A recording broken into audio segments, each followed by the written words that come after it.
Hey guys, Rich here. I'm a local real estate investor and entrepreneur. And one of the things I do is I help people move properties quickly. Properties that are inherited, they're in probate, divorce. Basically a property where someone's having some kind of financial trouble and they need to sell quickly without realtors or commissions. And one of the questions that I get asked on a very regular basis is about closing costs. Closing costs is a subject that admittedly most home buyers or sellers don't know a whole lot about. The typical transaction is the buyer and or seller shows up at the closing table. There's a laundry list of figures and the realtor says, okay, just sign this.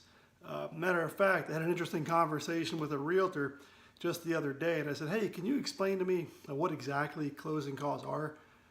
I had this answer that ultimately led me to believe even the realtor didn't know. So hopefully after a couple of minutes, I'll be able to explain to you what closing costs are and you'll have a better understanding. Have you ever heard the term closing the deal? Well, closing a deal comes at a price.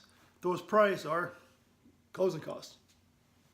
Okay, one of the big items you're going to find on your closing statement when you sell your home is property taxes. So we're going to use nice round numbers here. So as a seller, when you sell your home, just because you sold the home doesn't mean you don't still owe property taxes. In our example, if we have a closing date of March 1st, that means that you owe property taxes for January and February, whether you're in the home or not. And let's say your taxes are $2,400. So what does that mean? It means your taxes are $200 a month. So you're going to have to pay $200 for January, $200 for February, for a total of $400. A buyer is not going to pay taxes for something they don't own. That's a responsibility of the seller. The next thing you may see on your statement as a seller is a closing fee. Buying a house is unlike anything else. When you buy a car, you deal directly with the dealer. When you go to a retail store, you deal directly with the retailer. When you're buying a home or selling a home, you have to use, or you're encouraged to use, what is called a title company or a closing attorney. And they don't work for free. They generally charge you simply for doing the work for you. And that fee is generally going to be between $350 and $500 depending on where you're at. So again, that's the closing fee, and that's paid to the title company or the title attorney. The next big item that you're probably going to see on your statement as a seller is what's called the doc stamps and deed recording. That is the fee for the county or the political subdivision that you're in to record the deed. What you're going to do is you're going to take a deed and issue a deed to the new buyer. And that's what it costs to have that deed recorded. Those fees in Florida are 70 cents per $1,000 of value. So in this instance, it's a $200,000 house. You take $200,000 and you multiply by 0.007, and that leaves you $1,400. That's a fee that is generally paid by the seller. The next two items you're going to see on your closing statement will be the title search fee and the title examination fee. The title search fee is a comprehensive search of public records where the title company looks to see if there are any outstanding judgments or debts that the seller has to satisfy. So what they do is they look for things like do they owe homeowners association dues, back taxes, any kind of judgments related to the property. And that's generally between $100 and $200. It's a pretty easy computer search. They punch in the address, they punch in a few names, and a title commitment report generates. The other fee is a title examination fee. I've never really understood this one. It's generally paid to an attorney, and they essentially review the title company's work when it comes to the title search. That's the title examination fee. We all know attorneys aren't cheap, so you're looking at $100 to $500 on that. Another big, large expense that you're going to see on your title statement or on your closing statement is title insurance. Well, we know title is what conveys ownership of a property.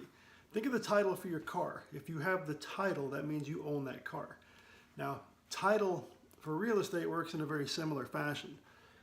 Due to the value in real estate, think about if you bought a car and you have the title, and a few years after you've bought the car, someone comes along and says, hey, somebody gave me that car. That's my car. Look, I've got a receipt. Well, what do? They end up having to take you to court. Real estate, since there's a lot of money on the line, we're talking a $200,000 purchase. What the seller does is provide title insurance, also called an owner's policy. They're giving an insurance policy to the new owner. And what they're promising the new owner is to protect them from any problems with the title of the property. So if way back in the day, someone made a claim against this property and the seller wasn't aware of it, that's why they do a title search, and the title insurance is issued by the title insurance company. The fees for those are set by law, and it's $537.50 per $100,000 in value. So in our example of $200,000, that would be $1,075. And that is paid by the seller. This brings us to miscellaneous fees. If you ever felt like you're being nickeled and dimed to death, you're going to feel it here on this closing statement. Some of the miscellaneous fees that we're going to be talking about are a wire fee. It's about $30 to $100, believe it or not, so the banks can wire money to each other. Another fee is overnight mail, so the documents can be sent to the appropriate parties. $30 to $50. A lot of deals also involve a home warranty. Some buyers will make that a contingency. They want a home warranty. That's about $450. The last fee is a satisfaction of mortgage. If you had a mortgage on your property, there has to be a document recorded called a satisfaction of mortgage. That's recorded with your county, the same folks who got the money for the dock stamps. That's going to be $20 to $50. So they're not big in and of themselves, but at the end of the day, you're looking at $650 in miscellaneous fees. Now, the one big expense I've saved for last is realtor commissions. Realtors generally get about 6% of that. 3% of that goes to the agent who listed your house. They're the ones you met with and signed the contract and told them you wanted to sell the house. They put it in the MLS and they market it. They get paid 3%. You may be able to negotiate that down to 2%, 2.5%, but the industry standard is 3%. Now, you're probably wondering, I just said 3%, why'd you write 6%? That's because normally when a listing agent puts the property on the MLS, they're not the ones who sell it. It goes on to a wide network of sources, and a buyer's agent will show the house. Well, the buyer's agent will submit a contract to your realtor, and they want money too. Anywhere between, you guessed it, 3%, you might be able to negotiate that down to 2%. So on a $200,000 purchase, you're looking at $12,000 in realtor commissions. That's crazy. Okay, so to recap this, closing costs are pretty expensive. In this particular example, you're looking at over $16,000 in closing costs. Now, I know a lot of you out there are saying, well, I'm not going to pay $12,000. I'm going to sell it myself. Well, a lot of folks think that, and I've actually got another video that talks about that. It's called Realtor versus For Sale by Owner. And it's a good resource for you to check out. It actually will show you what a realtor should be doing for you. But here's where they are. You have property taxes, you have closing fees, you have dock stamps, title search, title examination fee, title insurance, the good old miscellaneous fees, and then of course, you got to pay the realtor.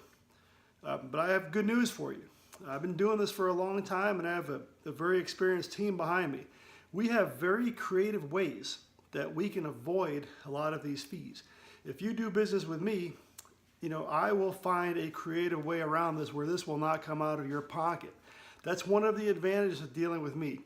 Give me a call. check out my website, housebuyingrich.com, or give me a call at 407-278-8156. I have a licensed realtor on my team as well, so we can answer any questions you may have about the process. Thanks. Have a great day.